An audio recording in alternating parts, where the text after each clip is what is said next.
Vamos, irmãos, então nos voltar para o livro do Levítico, dando continuidade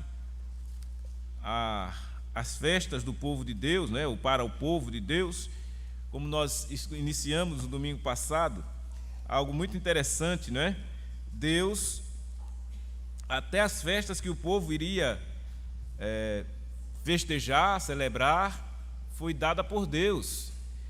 Vejam, o livro de Levítico tem como tema central a santidade. Deus é santo e quer que o seu povo seja santo. E na sua sabedoria, o que é que o Senhor Deus fez então?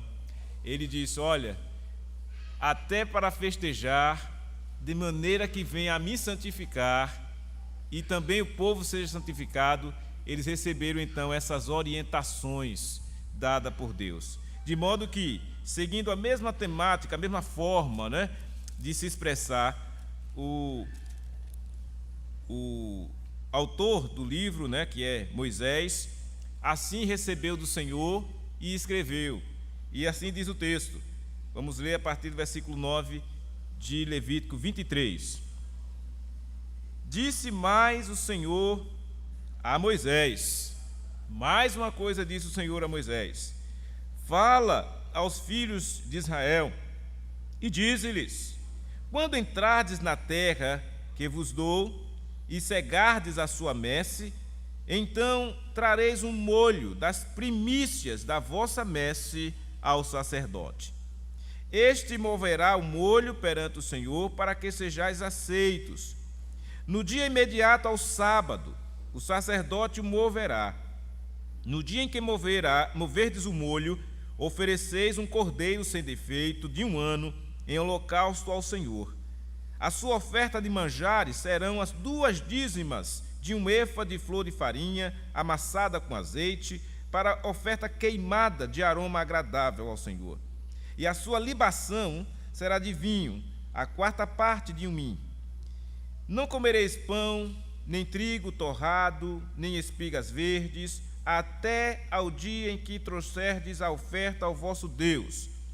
É estatuto perpétuo por vossas gerações, em todas as vossas moradas. Contareis para vós outros desde o dia imediato ao sábado, desde o dia em que trouxerdes o molho da oferta movida, 7 semanas inteiras serão. Até ao dia imediato ao 7º sábado, contareis 50. Então trareis nova oferta de manjares ao Senhor. Das vossas moradas trareis 2 pães para serem movidos, de 2 dízimas de 1 efa de farinha serão, levedados se cozerão, são primícias ao Senhor. Com o pão oferecereis 7 cordeiros sem defeito de 1 ano e 1 novilho, e 2 carneiros.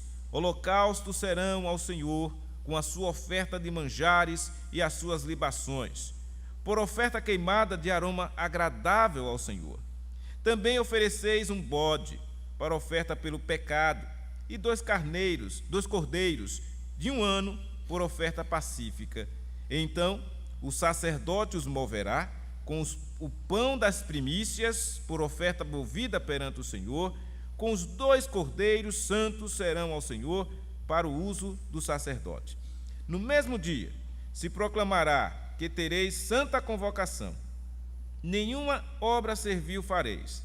É estatuto perpétuo em todas as vossas moradas, pelas vossas gerações. Quando cegardes a messe da vossa terra, não rebuscareis os cantos do vosso campo, nem colhereis as espigas caídas da vossa cega. Para o pobre e para o estrangeiro as deixareis. Eu sou o Senhor, vosso Deus. E disse mais o Senhor a Moisés: fala aos filhos de Israel, dizendo: no mês 7º, ao 1º do mês, tereis descanso solene, memorial, com sonidos e de trombetas, santa convocação. Nenhuma obra servil fareis, mas tratareis a oferta queimada ao Senhor. Então aí está, meus irmãos, mais 2 festas que o Senhor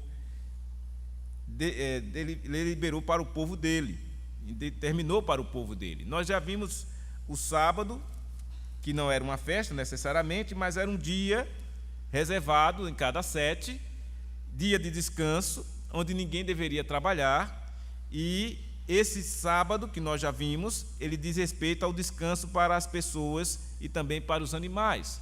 Nós já tratamos disso no domingo passado, da necessidade de termos o descanso.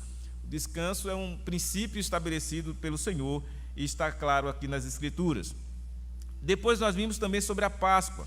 A Páscoa, ela era feita entre mês de março e abril, era chamado no dia 14 de Nisan, ou Abib, e tinha como a prática da Páscoa um cordeiro que era morto e comido com ervas amargas e pão sem fermento. Por que era feito assim? Qual era o propósito da Páscoa? Lembrar a libertação de Israel do Egito. Tinha esse propósito. E depois vimos os pães asmos. Os pães asmos, e aí tem a ver com a Páscoa também, né, que inseria essa questão dos pães asmos. Os pães são fermentos, eles eram preparados sem fermento, e em reuniões de adoração, os pães asmos. Ele era feito depois da Páscoa, entre os dias 15 e 21 de Nissan, entre março e abril. Então, até o dia 14 era a Páscoa, depois os pães asmos estavam inseridos. Por que os pães asmos eram feitos? Para lembrar como Deus havia tirado os israelitas do Egito às pressas. Por que era sem fermento? Porque todo pão, quando ele é colocado o fermento, tem que se esperar, levedar, né? Para depois fazer efeito, depois botar para cozinhar. Então, quando foi feito um pão sem fermento, porque não dava tempo de esperar todo aquele processo. Por isso que os pães asmos simbolizavam isso. Era pressa, o povo tinha que sair, não tinha como ficar ali. Deus mandou, levanta e segue para libertá-lo do Egito. Tudo isso foi demonstrado através dessas festas da Páscoa e dos pães asmos. Hoje vamos ver então as primícias. O que são as primícias? O nome primícia diz respeito à primeira colheita. A primeira colheita eram as primícias. Todos os frutos que eram colhidos em primeira mão eram as primícias. Essa colheita era feita depois do dia 16 de Nissan, entre também março e abril. Ou seja, durante aquele período ali, Páscoa, pães asmos, também se fazia as primícias. Eram ofertas dos primeiros frutos das colheitas. E qual era o propósito disso? Dessas primícias? Era reconhecer que os frutos da terra vinham de Deus. Esse foi o propósito. Deus, quando mandava o povo separar para ele as primícias, os primeiros frutos, para serem oferecidos ao Senhor, era para mostrar ao povo e ensinar que eles deveriam entender: olha, quem nos deu a prosperidade, o cultivo desses frutos foi Deus. Era reconhecer que Deus é o Senhor de toda a terra, é o Senhor providente, é o Senhor que cuida do seu povo, é o Senhor que dá o alimento. Então, essa festa era com esse sentido, de celebrar a Deus, de adorar a Deus, de servir a Deus e de reconhecer. Tinha um elemento de gratidão ali. Reconhecer: olha, sou grato a Deus porque Ele me deu esse fruto. Eu sou grato a Deus pela minha colheita, pelos frutos que eu posso colher para me sustentar. E eles separavam então o melhor da terra, as primícias, os primeiros frutos, e ofereciam ao Senhor. Esse aspecto é muito interessante, pois tem a ver também com aquilo que Jesus fez por nós, que a gente vai ver daqui a pouco. Antes, porém, falar da última festa aí, que é a festa das semanas. A festa das semanas, ou Pentecostes. Essa festa era entre maio e junho. Vinha depois, né, da Páscoa, depois das primícias, dos pães asmos, aí vinha as festas das semanas, ou Pentecostes. Era celebrada 50 dias depois da oferta das primícias, por isso o nome, né? Pentecostes, porque era 50 dias depois. E celebrava a colheita do trigo.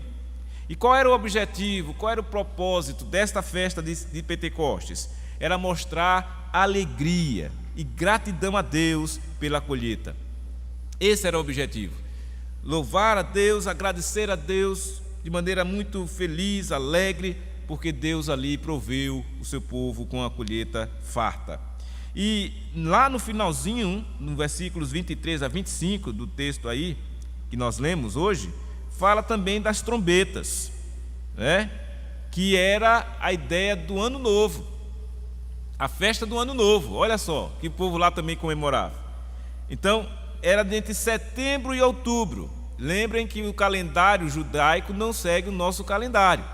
Então nós comemoramos o ano novo no final do último ano para nós, que é dezembro, né? Na virada do ano, dezembro para janeiro. Lá para o judeu era o primeiro de Tisri, que era entre setembro e outubro. E começava ali a fazer o início do ano civil. Lá no tempo do povo de Deus existia o ano civil, o ano religioso, né? O ano sabático. Tinha essas características, diferente do nosso calendário. E eles tinham como característica um dia de descanso e de fazer ofertas. As trombetas e os chifres eram tocados o dia inteiro. Olha, o dia inteiro aquela trombeta sendo ali tocada. Era o início do ano civil para o judeu. Dito isso, então, irmãos, nós vemos que o Senhor se preocupou em celebrar festas para o seu povo. Isso por quê? Para tirar aquela ideia de achar que o povo de Deus não tem festa, o povo de Deus não tem como se alegrar. Então a ideia que o mundo lá fora quer passar é que nós não curtimos a vida, nós não aproveitamos a vida, porque os crentes ficam enclausurados no templo, né, cantando músicas diferentes e tal. Mas a verdade é que o povo de Deus é quem mais deveria festejar. Mas as festas do povo de Deus, como nós estamos vendo aqui na descrição da palavra, né? A festa do povo de Deus é bem diferente das festas do povo que não é de Deus. Os pagãos, eles comemoravam suas festas, eles adoravam seus ídolos, eles usavam de todas as formas de coisas terríveis para se fazer, abusavam da bebedeira, abusavam da sensualidade. Isso era uma prática muito comum nos povos que não eram o povo de Deus. Já o povo de Deus, as festas não eram dessa maneira.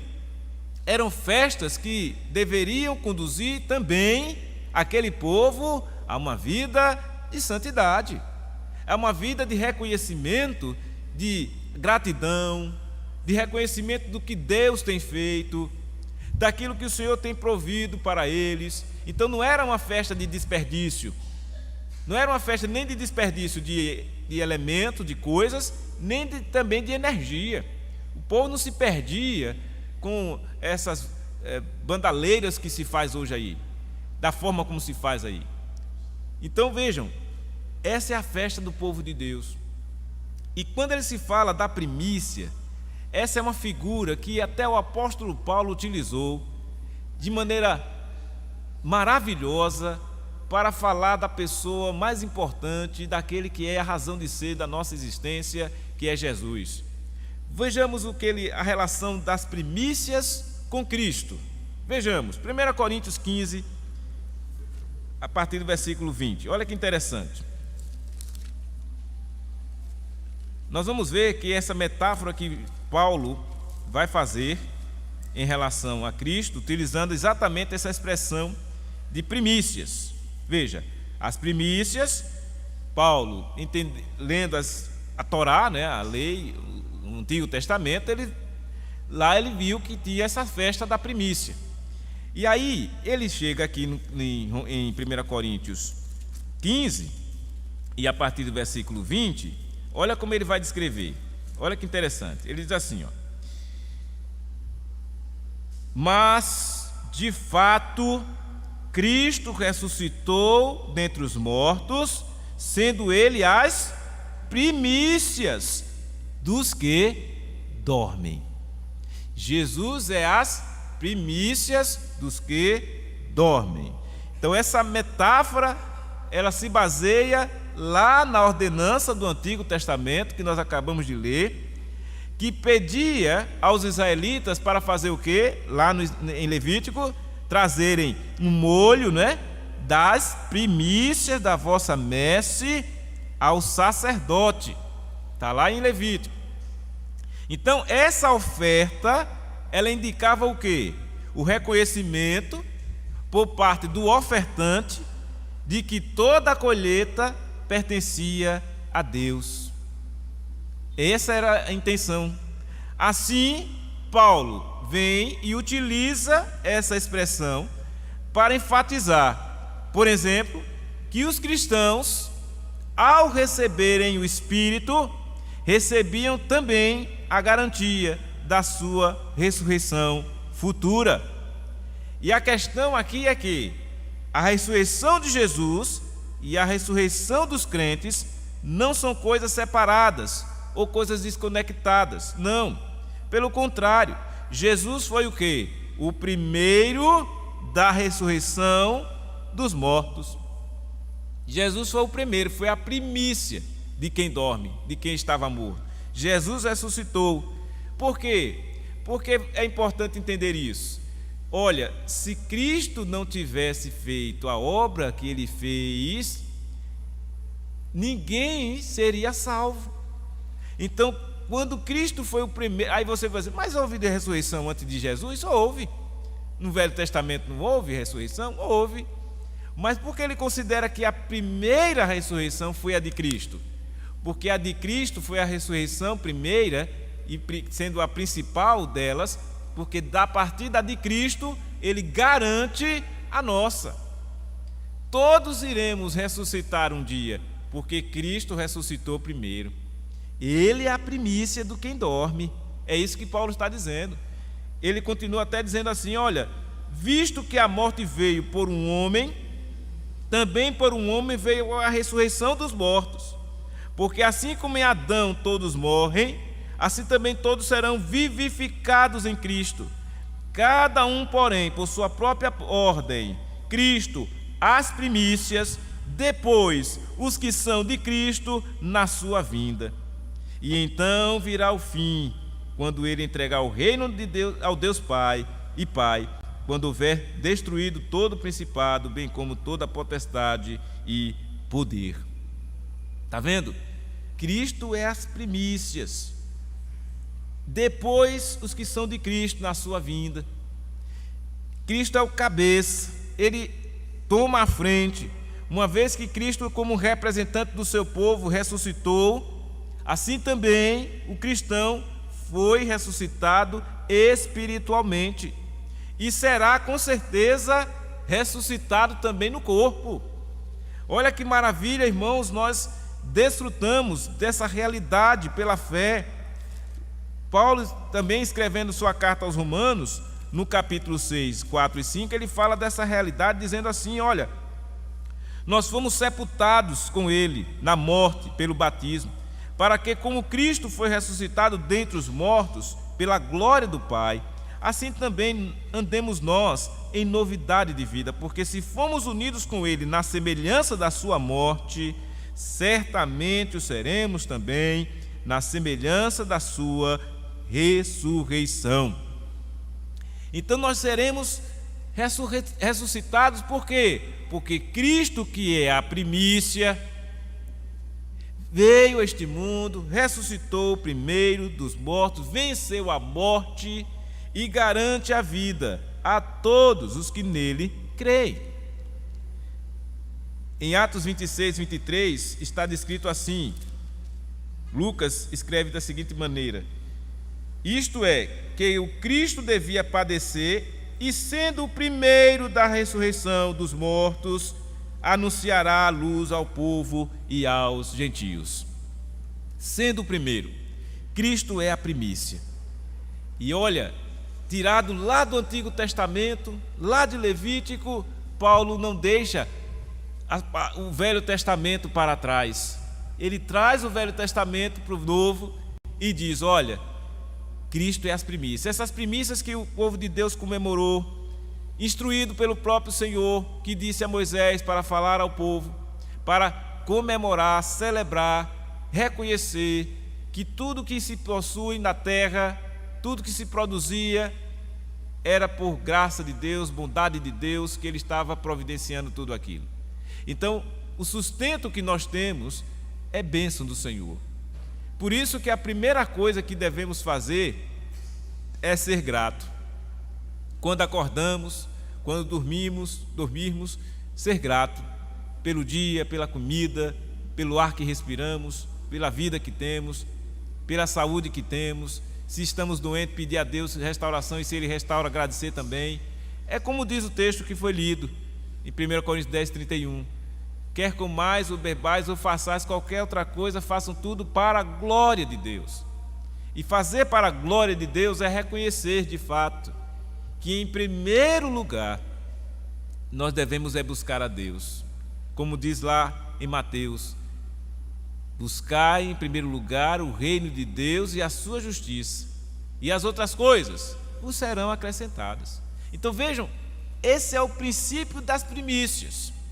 Sempre em primeiro lugar, a prioridade da sua vida deve ser buscar ao Senhor. A prioridade da sua vida deve ser agradecer a Deus por tudo que Ele tem dado a você. A prioridade da sua vida é servir a Deus, primeiramente, depois as outras coisas. Se nós entendermos bem isso, irmãos, tudo que partirmos para fazer, lembrar, em primeiro lugar eu vou colocar em Deus. Aí você vai buscar o Senhor em oração, você vai, se tiver um propósito maior, jejuar se preciso for. Se há algo que você está ali necessitado, o Senhor ouve e sabe da sua necessidade e você o busca. Então veja que para você usufruir da bênção, do meio de graça que é a oração, você tem que entender, em primeiro lugar, que a prioridade da sua vida é servir a Deus. Qual é a finalidade? Qual é o fim principal do homem, segundo o nosso catecismo? O fim principal do homem é fazer o quê?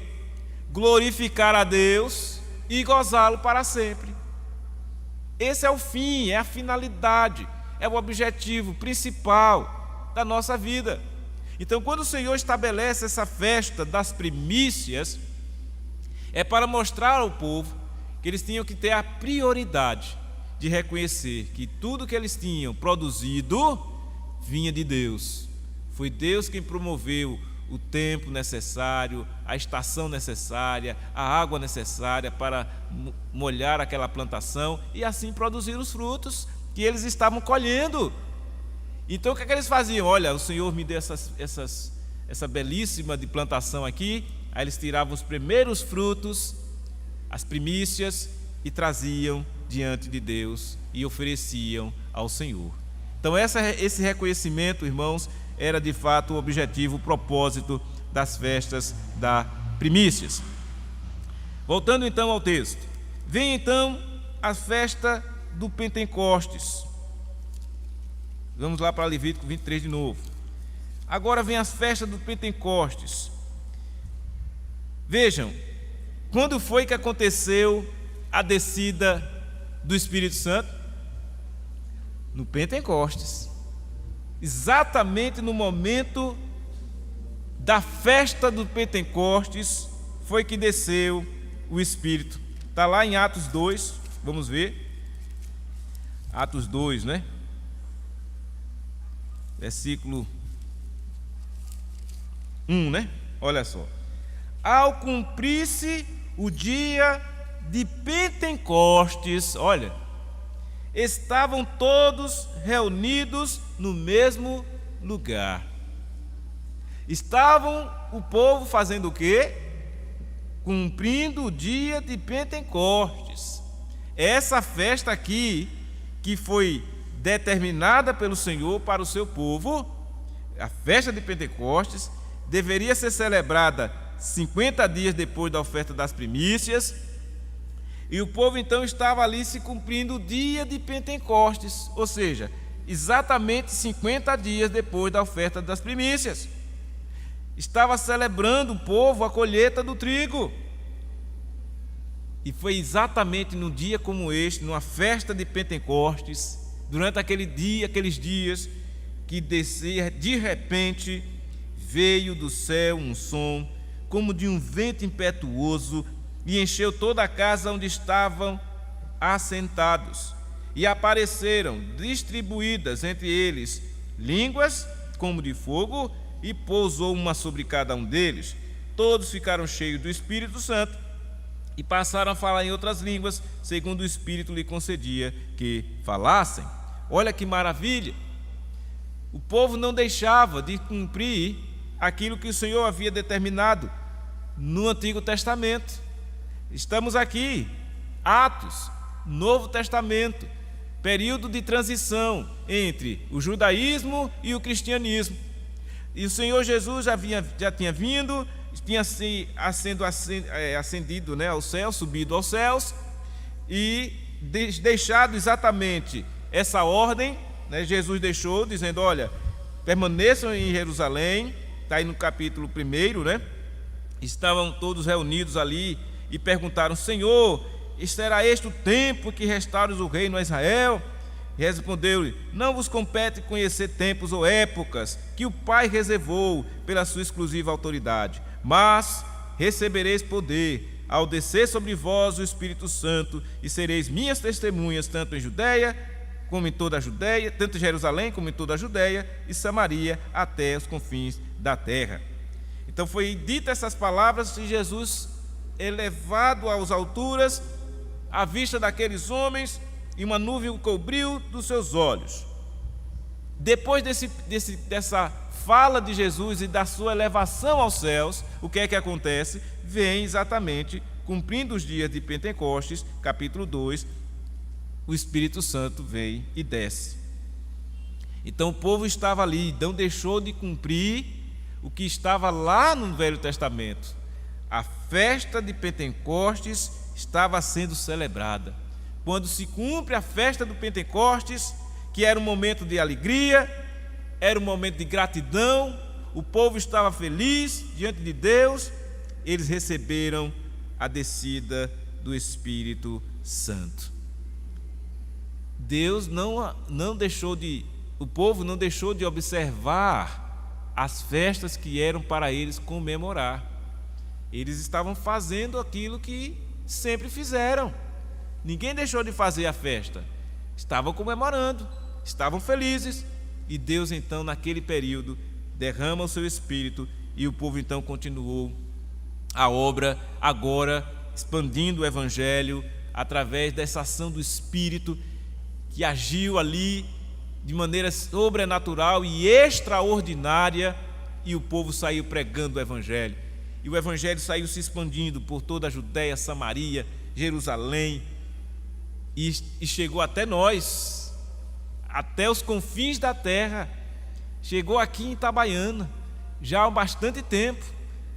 Chegou no nosso estado, isso há mais de 100 e tantos anos. Chegou no nosso Brasil, há mais de 164 anos. Do Pentecostes, daquele dia da descida do Espírito, o Evangelho foi se expandindo. Então está aqui, meus irmãos, temos em nossas mãos, diante de nós, a palavra de Deus, que mostra que o Senhor sempre cuidou do seu povo, sempre orientou o seu povo. Por que o Senhor se preocupou em dar essas festas para o povo de Deus? Para eles não irem atrás, nem se assemelhar com outras festas que não eram festas que agradavam a Deus. O povo sempre foi festivo, as pessoas sempre gostaram de festejar. Parece que está, não é, no coração dos homens o desejo de festejar, de se alegrar. Isso faz parte da natureza humana. O problema é, com o pecado, esse desejo de festejo, de alegria, se deteriorou. Então, por isso que nós vemos festas e mais festas neste mundo, regadas a bebedeiras, regadas a drogas, regadas a imoralidade de todo tipo. Por quê? Porque o pecado bagunçou isso. Vejam, o povo estava saindo do Egito, aí Deus fez com que eles lembrassem: olha, festejem essa data, isso é importante para vocês, lembrem da Páscoa. Aí estabeleceu a Páscoa. Lembrem que eu libertei vocês do Egito. Aí depois o povo chega E o Senhor estabelece, olha, vocês começaram a produzir, né, a plantar na terra que eles assumiram, né, a terra de Canaã. Eles assumiram a terra, foi a terra que o Senhor Deus deu a eles. Eles começaram a plantar na terra. E aí, quando começaram a colher os primeiros frutos, o que é que eles deviam fazer? Ser grato e reconhecer: olha, o Senhor nos abençoou, olha o fruto do nosso trabalho, olha o fruto que o Senhor tem nos dado. Era assim que o povo deveria lembrar, sempre Deus está agindo para favorecer o seu povo, para abençoar o seu povo. Depois vem o Pentecostes. O Pentecostes era um momento de felicidade, de alegria, de gratidão. Por quê? Porque o Senhor Deus tinha dado uma colheita de trigo, e o povo tinha, do trigo se faz o pão, do trigo se alimentava, e o povo então se alegrava com isso. E depois veio então as festas da trombeta, né? No texto lá, finalizando o texto que lemos de hoje, né? A festa das trombetas, lá em Levítico, voltando ao texto de Levítico. Então nós temos Levítico 23. Disse mais o Senhor a Moisés, né? Fala aos filhos de Israel, dizendo: no mês 7º, ao 1º do mês, tereis descanso solene. Era dia de descanso solene. Era dia de memorial. Ou seja, o que é um memorial? É um dia de lembrança. E lembrar do quê? Lembrar o que o Senhor fez por eles, com sonidos de trombeta, santa convocação. E então não se deveria fazer nenhuma obra servil, mas trazer ofertas queimadas ao Senhor. Então era dia de santa convocação. E todas estas festas considerava-se que era uma santa convocação. O povo estava sendo convocado pelo Senhor. Não era nem Moisés tirando ou convocando o povo por ele mesmo, não. As convocações que Moisés fazia vinham do Senhor. Veja que o texto é claro, ele diz: disse mais o Senhor a Moisés. Era o Senhor quem dizia a Moisés, para Moisés comunicar ao povo. E o povo tinha que atender, porque não era uma vontade de Moisés, mas era a vontade do Senhor. Não era uma fala propriamente só de Moisés, mas era uma fala do Senhor. Moisés estava sendo esse instrumento do Senhor. É como o Senhor até hoje faz. Quando eu estou aqui a pregar, não é a fala do pastor que está sendo dita, é a palavra de Deus. Estamos na condição de instrumento para servir ao povo de Deus, para falar ao povo de Deus. E o povo do Senhor, que está a ouvir atentamente, ele vai absorver. O que é que nós podemos de fato entender dessas festas que o Senhor estabeleceu para o povo dele lá no Antigo Testamento? O aspecto temporal, você pode até dizer assim: pastor, o que é que a gente tem a ver com isso? Do ponto de vista histórico, nada. Do ponto de vista do tempo, nada. Nós estamos no século 21, é verdade, mas a palavra de Deus, ela é eterna. Se está aqui escrita na Bíblia, esse texto sagrado, porque a palavra de Deus é a Bíblia sagrada, ele tem que trazer algum benefício para a nossa alma, alguma instrução para nós. Por exemplo, diante do que nós estamos vendo aqui, o que é importante você guardar e guardar no seu coração? Primeiro, você lembrar: olha, Deus orientou o seu povo até para festejar. Então os festejos do povo de Deus não podem ser feitos aleatoriamente. Os festejos para o povo de Deus não é de acordo com a mente de cada um. Não, os festejos do povo de Deus vão ser realizados obedecendo um princípio. Qual é o princípio estabelecido? Gratidão, santidade, alegria no Senhor. Então essas coisas é que você tem que guardar no coração. Não é se preocupar com os detalhes que o texto está dizendo, trazer um molho da colheita, oferecer, porque nós não vamos fazer isto. É bem verdade. Mas o princípio que está aqui dito, o propósito, pelo qual o Senhor estabeleceu a festa, é que é importante. Como nós falamos do sábado, Qual é o propósito? Descanso. Quando nós falamos da Páscoa, qual é o propósito? Lembrar da libertação. Aí você lembra que você também foi liberto, não de uma terra estranha, como foi o povo do Egito, mas foi liberto da condenação, foi liberto da escravidão que o pecado trazia sobre a sua vida. O pecado escravizava todos nós aqui, mas um dia, na nossa Páscoa, não é? O Senhor nos libertou. E aí, como é que nós hoje celebramos a Páscoa? Como já dissemos, qual foi os elementos ou os sacramentos que o Senhor trouxe para nos lembrar desse fato de que fomos libertos? A Santa Ceia do Senhor. A nossa Páscoa é a ceia do Senhor. O pão, o corpo de Cristo, o cálice, o sangue de Cristo.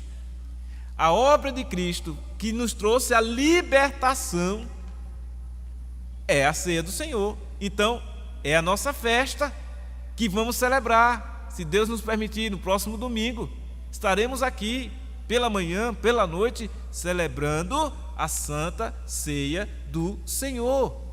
É a nossa Páscoa. Então, o princípio que a Páscoa foi colocado lá no Velho Testamento permanece através da Santa Ceia do Senhor, a libertação nossa, espiritual. Você não é mais escravo do pecado, você agora é livre. Por causa de quem? De Cristo, que é a primícia dos que dormem. Cristo, está lá dito claramente. Jesus disse assim: se o Filho, está lá escrito em João, né? Se o Filho vos libertar, verdadeiramente sereis livres. Conhecereis a verdade, e a verdade vos libertará. Essa é a verdade, que Jesus Cristo veio ao mundo para salvar pecadores como eu e você. Que Jesus Cristo veio ao mundo dar a sua vida por nós, cumprir a sua missão. Então vejam que as festas que eram comemoradas lá apontavam para uma obra ainda maior que foi realizada na pessoa de Cristo. Quando você lembra dessas primícias aqui, das festas das primícias, que o povo tinha que considerar que o melhor da sua colheita, os primeiros frutos, tinha que ser oferecido ao Senhor, é nos ensinar também que tudo que nós temos da nossa vida, a prioridade é o Senhor, é ser grato, é reconhecer.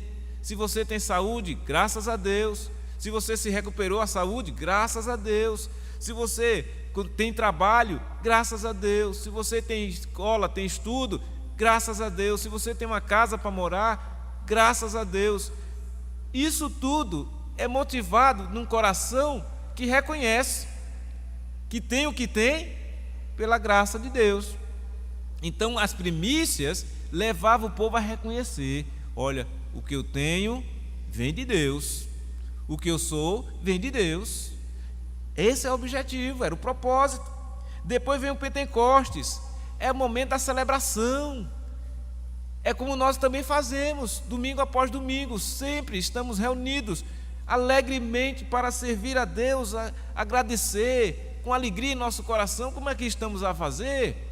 Prestando culto a Deus, o nosso Pai, a Cristo Jesus, o nosso Senhor. Isso é se alegrar, é o nosso Pentecostes. Hoje não vamos celebrar o Pentecostes como foi naquele tempo. Por quê? Porque nós nem mesmo fazemos colheita, né? Tem alguns irmãos aqui que trabalham na lavoura, né? Seu José, na lavoura, mas os demais não, faz outras atividades. Mas o fato é que quando nós vamos colher aquilo que plantamos, é motivo de alegria. E se você é temente a Deus e crente em Jesus, você agradece a Deus pela colheita que Ele lhe deu. E veja, Deus estabeleceu uma festa. Era a colheita do trigo. O povo celebrava. 50 dias depois da oferta das primícias, estava lá o povo celebrando a colheita do trigo. e isso era motivo de alegria e gratidão pela colheita que havia o Senhor dado a eles. Então, meus irmãos, vejam, todas essas festas, a última delas, as trombetas, celebrando o ano civil, chegando o ano, o povo estava comemorando a chegada de mais um ano. E o que nós fazemos anualmente, não é isto? Quando nos reunimos no último dia do ano, na igreja, não é superstição, como muitos gostam de utilizar o último dia do ano, para ficar cheio de superstição e tal, e não sei o que, e fazer promessas que não vão cumprir. Não é para isso, não. A igreja, quando se reúne no último dia do ano para celebrar, agradecer a Deus pelo ano que está findando e já agradecer pelo novo ano que virá, é nesse sentido de entender que os nossos dias estão nas mãos do Senhor. Todos os nossos dias. O que é que a palavra de Deus diz? Ensina, Senhor, a contar os nossos dias, para que alcancemos um coração sábio. Todos os dias da nossa vida. Então, ano após ano, é bom quando a igreja reunida celebra o ano que está findando, agradecer a Deus, celebra o ano que está chegando. Então, isso é do crente, porque está inserido nesse contexto. Nós não vamos fazer como eles fizeram, porque dentro do contexto deles lá, do povo de Deus, do Antigo Testamento, estavam atrelados à questão da agricultura, estava atrelada à questão, né, da sociedade como era formada naquele tempo. Mas hoje, esses princípios, como já delineei aqui, são presentes, que devemos lembrar de que, por exemplo, ninguém aqui em sã consciência vai dizer que não precisa de descanso. Todos precisamos de descanso.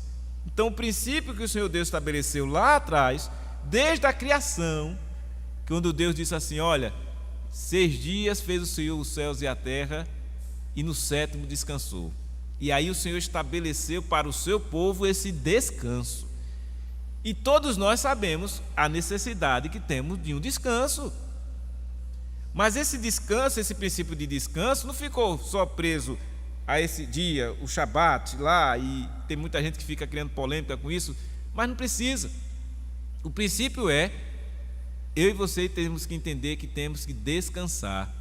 E no caso do crente, quando ele descansa das suas atividades outras, que ele vai fazer nos outros dias, ele lembra desse descanso de glorificar a Deus, de adorar a Deus, e aí é onde está o significado desse momento aqui.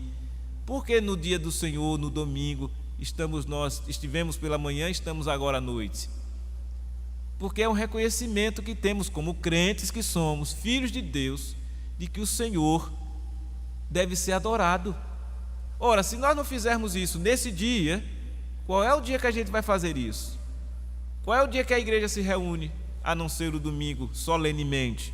Temos na semana? Temos o culto do lar, na terça-feira, a quinta-feira voltamos a estar aqui, mas não é o culto solene. O culto solene é no dia do Senhor, é no dia do domingo, é onde os cristãos começaram a se reunir. A partir de que momento? Da ressurreição de Jesus. Quando Cristo ressurge, no primeiro dia da semana, o povo está reunido para celebrar o culto a Deus. E aí ficou esse dia do Senhor para os cristãos. Nós aí desvencilhamos do judaísmo, né, da prática judaica, e começamos a prática cristã. Essa é a prática cristã. Então, veja, a gente faz o link, a gente precisa entender que as Escrituras, toda ela é uma unidade. O que se fazia no Antigo Testamento apontava para muitas das coisas que foram realizadas no Novo Testamento. Vocês viram como Paulo fez o link das primícias? Ele lembrou, olha, as primícias lá, Cristo é as nossas primícias. Está vendo? Então, o povo, quem estava ouvindo Paulo ali pela primeira vez, sendo judeu, ele ia compreender. As primícias, sim, as primícias que nós comemoramos. O público que estava ali certamente tinha judeu. Na época que Paulo escreveu Corinto, a carta, né? Tinha lá os judeus. E aí Paulo teve que dizer, olha, as primícias agora é Cristo. Essas primícias que nós comemoramos, reconhecendo que tudo que vem de Deus para nós, Cristo veio de Deus para nós, Ele é as primícias. Por isso que devemos olhar para Ele, crer nele, se firmar nele e ter por objetivo de vida a Ele, o Senhor Jesus.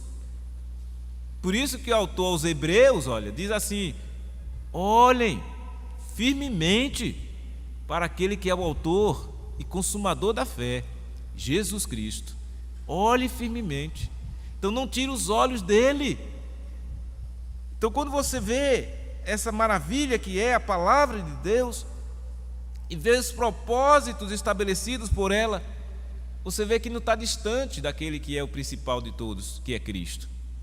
Não está distante. Quando você lembra que esse dia, descansando que você está das atividades dos outros dias, você está celebrando esse culto a Deus, você está cumprindo os princípios estabelecidos na sua palavra. Quando você lembra de agradecer a Deus pelos bens que Ele tem lhe dado, pela vida que Ele tem lhe dado, as bênçãos que você tem recebido, você está celebrando como os irmãos lá do passado celebravam as suas festas. Por isso que para nós é uma celebração que temos aqui. É um momento de celebração que temos aqui, nesse momento. E Deus recebe com alegria. Deus se alegra com o seu povo, que reunido está para juntos adorá-lo, servi-lo, reconhecer que Ele é Deus e só Ele é Deus, não há outro Deus. Ele é o nosso único e suficiente Senhor e Salvador, na pessoa de Cristo. Então você agora tem essa fé, tem essa convicção, tem essa certeza, e mesmo quando se depara com textos assim, do Antigo Testamento, você não despreza, você não fica dizendo: olha, não, esse texto aí não tem nada a ver comigo. Claro que tem. Quando você olha para Jesus e diz: Cristo foi também as minhas primícias, Ele é as primícias dos que dormem. Aí você lembra que os irmãos comemoravam e priorizavam a sua colheita, os primeiros frutos, era para oferecer a Deus, para reconhecimento de que o Senhor assim o tinha sustentado a eles. E olha que ele diz assim, no final, no versículo 14, das primícias, ele diz: não comereis pão nem trigo torrado, nem espigas verdes, até ao dia em que trouxerdes a vossa oferta ao vosso Deus. E olha o que ele diz: é estatuto perpétuo por vossas gerações em todas as vossas moradas. Então essa prática era para ser feita em casa. O marido devia estar conduzindo sua família a ter isso, as primícias. Primeiro ele estava lá trabalhando na lavoura, hora de colher, levava a família lá, os filhos, a esposa, para ajudar. Primeiro a colheita é para o Senhor. Entregavam e ofertavam ao sacerdote. O sacerdote recebia, e aquilo estava feito para que o Senhor estivesse se agradando dele. Era o estatuto, ou seja, era algo perpétuo para aquela geração. Não devia ser negligenciado, nem levado na brincadeira, nem era uma coisa que podia ser negociável. Não. Quando ele diz que é estatuto perpétuo por vossas gerações, em todas as vossas moradas, então, se você se fosse possível, voltar no tempo, vocês iam ver. Mas se quiser assistir tem filmes que falam da época, vocês vão perceber isso. Os judeus, eles sempre cumpriam aquilo que estava sendo dito por Moisés, porque eles entendiam que o que Moisés estava dizendo era do Senhor mesmo, como está descrito aqui na palavra. E eles tinham que ter esse respeito e essa consideração com o que estava sendo dito.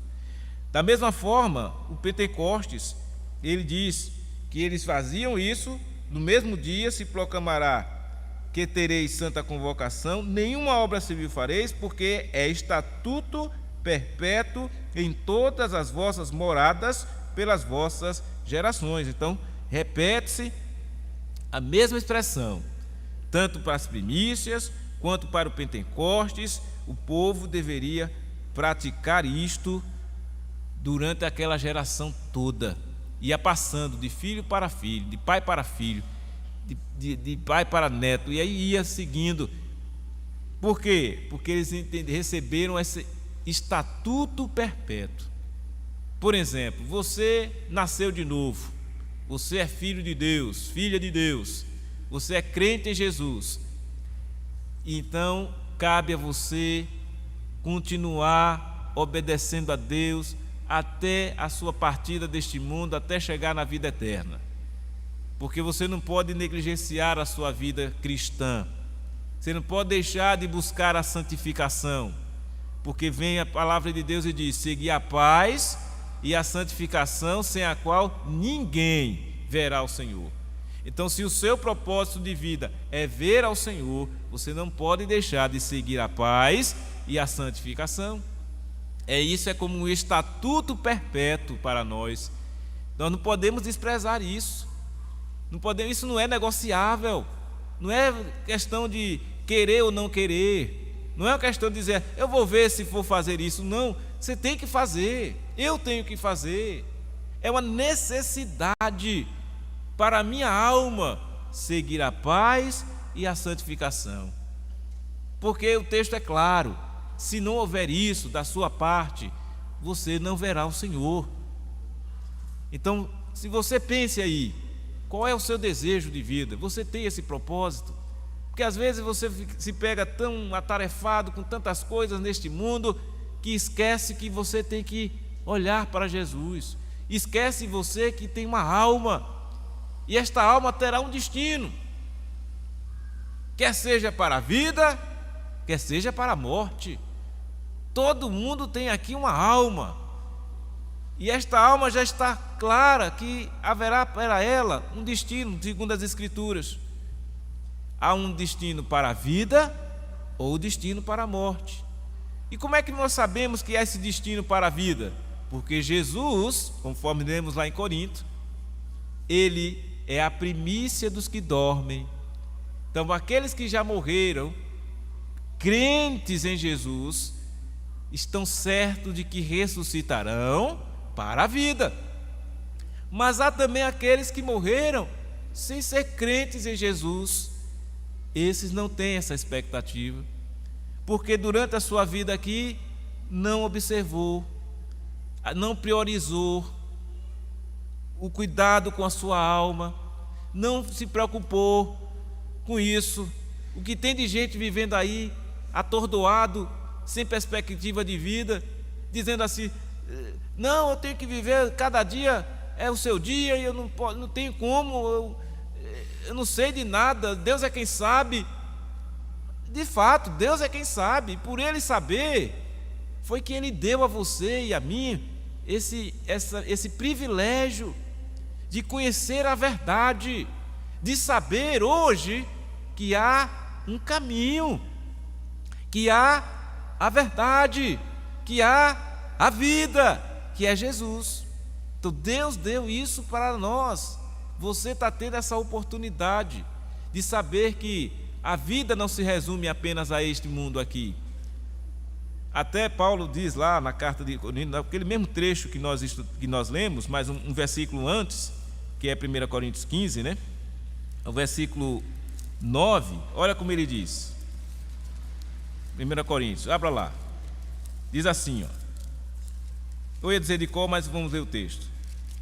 Ele diz assim, 1 Coríntios, quando ele diz assim, aí, se a nossa esperança é o 19, 1 Coríntios 15, versículo 19, ele diz assim, olha, se a nossa esperança em Cristo se limita apenas a esta vida, somos os mais infelizes de todos os homens.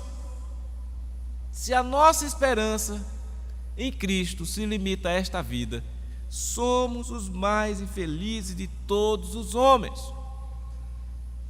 Graças a Deus que a nossa esperança não se limita a esta vida. A nossa esperança em Cristo é para a eternidade, é para a vida eterna. É esta vida que nós recebemos, conforme diz lá em 1 João, que estudamos pela manhã. Ele diz Quem crê no Filho tem a vida. Quem não crê no Filho não tem a vida. E que vida é esta que ele está falando? A vida eterna. Então, os que dormem no Senhor têm garantido a vida eterna. Os que não dormem no Senhor não têm a vida eterna. Essa é a realidade, pura e simples. Não há rodeio, não há aqui engodo nenhum, engano de ninguém, não. Essa é a realidade de todo ser humano. Você tem uma alma, e esta alma tem um destino, quer seja para a vida, quer seja para a morte.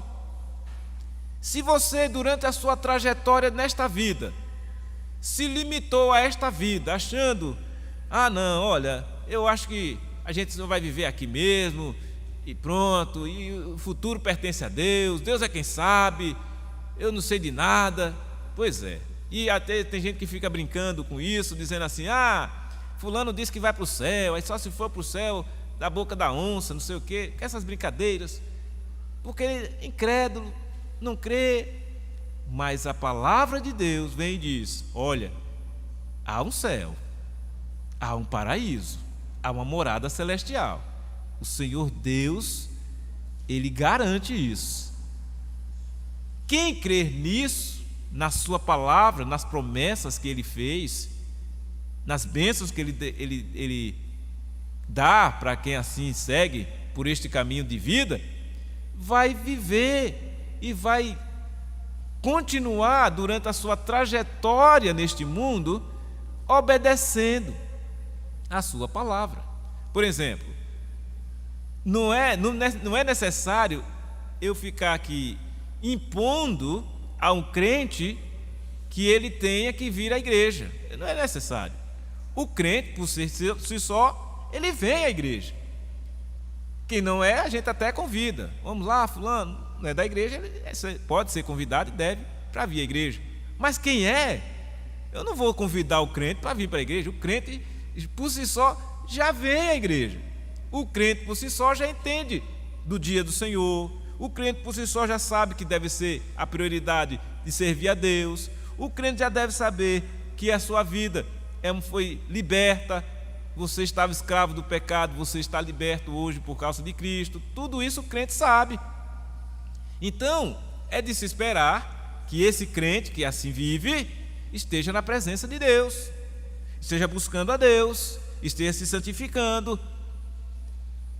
Até na celebração que ele comemora, nas comemorações dele, a prioridade é agradar a Deus.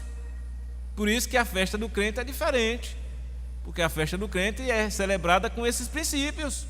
A minha celebração é de gratidão a Deus, é de exaltar o Senhor através da nossa vida, daquilo que a gente está vivendo e pregando.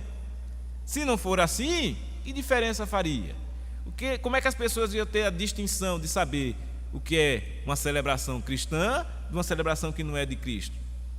Entendem? Então, por isso que é importante a gente estar aqui nessa noite vendo na palavra de Deus as festas do povo de Deus e extrair dessas festas do povo de Deus princípios para as nossas festas hoje. Quando formos comemorar e celebrar, sempre a prioridade vai ser o quê? Glorificar a Deus. A gente não faz a festa para nós mesmos, a gente faz a festa para Deus, para glorificar a Deus. Quando nos reunimos para cultuar a Deus em ações de graças, é exatamente uma celebração, um festejo para Deus. Mesmo que a motivação de quem está oferecendo é de quem está fazendo aniversário, por exemplo. Nós fizemos isso essa semana, né? Nos reunimos para celebrar em gratidão a Deus por mais um ano de vida. Costumeiramente fazemos assim, de vez em quando, né? Com um irmão ou outro. Por quê? Porque é da igreja. Essa é a nossa festa. É celebrar gratidão a Deus, agradecer ao Senhor por mais um ano de vida, por dias de vida, por saúde, por todas as bênçãos que recebemos. Então, meus irmãos, esse é o princípio que temos que guardar. Em todas as coisas que fizermos, é para fazermos para a glória de Deus. E sendo assim, você vai se identificar como a verdade é, grato a Deus por tudo aquilo que Ele tem feito por você. Muito obrigado ao Senhor por tudo que Ele tem feito por nós, e assim estamos alegres. E até o cântico, né, que nós costumeiramente cantamos, que diz assim, eu vou só citar a letra do canto: por tudo que tens feito, por tudo que vais fazer, por tuas promessas e tudo que és, eu quero te agradecer. Esse é o fundamento da gratidão. Então, que assim continuemos, irmãos, em nosso coração, sendo grato a Deus, que as nossas festas, celebrações visem tão somente a glória de Deus, e quando assim o fizermos, reconheçamos que o Senhor, o nosso Deus, é a prioridade da nossa vida. Oremos então. Pai Santo, Deus eterno, nós louvamos e bendizemos o Teu nome, e somos gratos, ó Deus, pelas orientações da Tua palavra. Muito obrigado, ó Deus, porque o Senhor nos instrui através daquilo que o Senhor fez e falou ao seu povo no Antigo Testamento, mas que hoje, ó Deus, cabe a nós absorvermos os princípios de gratidão, de prioridade, de adoração, de serviço, de fazer aquilo que é necessário para honrar e glorificar o Teu nome.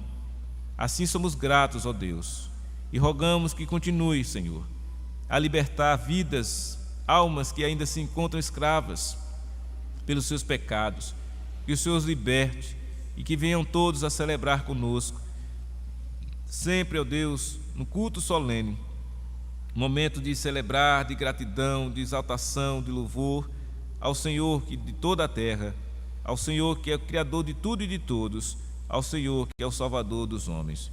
Nós assim oramos, ó Deus, agradecidos, no nome santo de Jesus, Senhor e Salvador nosso.